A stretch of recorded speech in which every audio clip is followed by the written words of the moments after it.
Bonjour chers tous, que Dieu vous bénisse très abondamment. Eh bien, il y a des choses dans la vie, quand vous les avez comprises, assimilées dans votre homme intérieur, il devient extrêmement facile pour vous de jouir de l'abondance, des richesses, des trésors que possède Dieu le Créateur.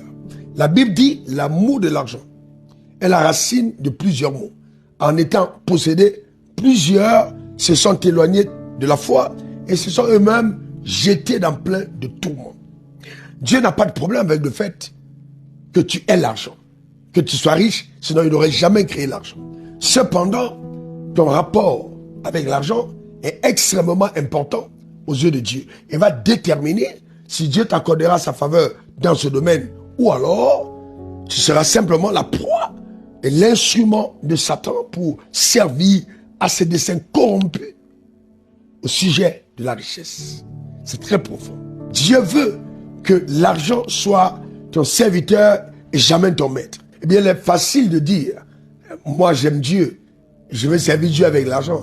Mais cependant, dans ton cœur, au profond de ton cœur, il faut être sincère avec toi-même pour reconnaître que la motivation peut être totalement éloignée de ce que ta bouche confesse et affirme devant les hommes et même devant Dieu. Je te montrerai simplement pourquoi et comment toi-même tu vas détecter que tu n'es pas vrai. Comment est-ce que tu gagnes l'argent? Comment tu gagnes?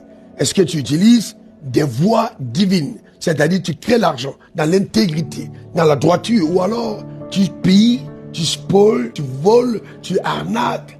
Et il y a des personnes pour avoir l'argent, elles sont prêtes à tout, même à détruire les relations les plus chères. Parce qu'en fait, pour elles, ce qui compte, c'est qu'il me faut avoir du cash.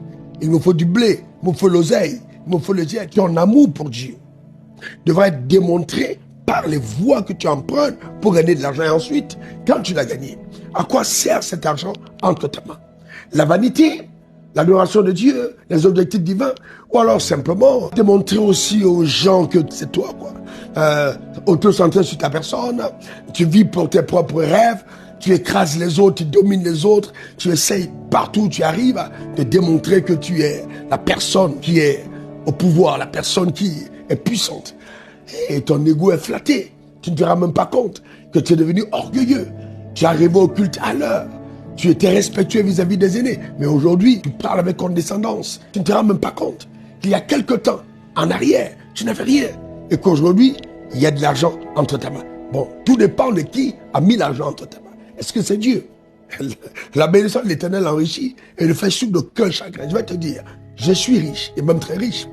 Je connais le chemin qui mène à l'argent et je connais toutes les subtilités ou presque que Satan utilise pour séduire, pour détruire, pour ruiner des destinées à partir de l'argent. C'est très, très cruel et très fatal. Il faut faire attention. La Bible dit, la richesse a des ailes. Satan est rusé, extrêmement rusé. Il a dit à Jésus, prosterne-toi devant moi, je te donnerai tous ces royaumes et toute leur gloire. Donc ça veut dire, il sait que Dieu a un plan pour ta vie. Dieu veut que tu sois comblé, mais il passera toujours avant Dieu pour te proposer de te prosterner devant lui, d'aller dans la corruption, de faire des micmacs, d'anarquer les personnes. Tu n'as pas besoin de ça. Le problème que notre continent a, le continent africain, c'est qu'il y a tellement de personnes qui n'ont pas compris que la richesse ne s'obtient pas comme la majorité de personnes l'ont. On a la corruption, les projets qui n'aboutissent pas, les surfacturations et tellement de choses. Et le drame, c'est qu'on trouve des enfants de lumière, des enfants de Dieu, et même ceux qui servent Dieu dans de telles pratiques. C'est honteux, c'est vraiment honteux. Vous savez, vous ne connaissez jamais qui vous êtes tant que vous n'avez pas eu l'argent entre vos mains. L'argent est un révélateur. L'argent va montrer exactement quel est ton cœur. L'argent est un amplificateur. Si tu aimes Dieu, eh bien l'argent va le démontrer à tout le monde. Mais si tu es quelqu'un de pompeux, quelqu'un de charnel, quelqu'un qui vit pour soi, eh bien, l'argent le démontrera. Tu peux croire, et tu peux croire, tu peux même apporter l'argent à l'hôtel, tu peux même construire des cathédrales, etc. Mais les gens verront, c'est subtil, c'est visible, parce que ça dégage une odeur de pas vrai, manipulation, corruption, achat de sentiments, etc. Ce n'est pas comme ça que Dieu veut qu'on vive quand on a l'argent. Non, pas du tout. La richesse de Dieu rend humble. Parce que dans tous les cas, quelle que soit la maison dans laquelle on habite, on finit toujours sa course dans un petit endroit de la terre. Il ne faut pas permettre à la richesse de te voler l'éternité. Non, l'argent va te rendre humble. Vraiment humble. Comprendre que tout est vanité et poursuit du vent. Eh bien, ne dis pas toute est vanité si tu n'as pas eu. Il faut en avoir. Donc oui, je n'ai pas venu sur la terre accompagner les autres, mais il faut aller avoir cet argent dans les voies de Dieu. Et là, ton humilité sera crédible.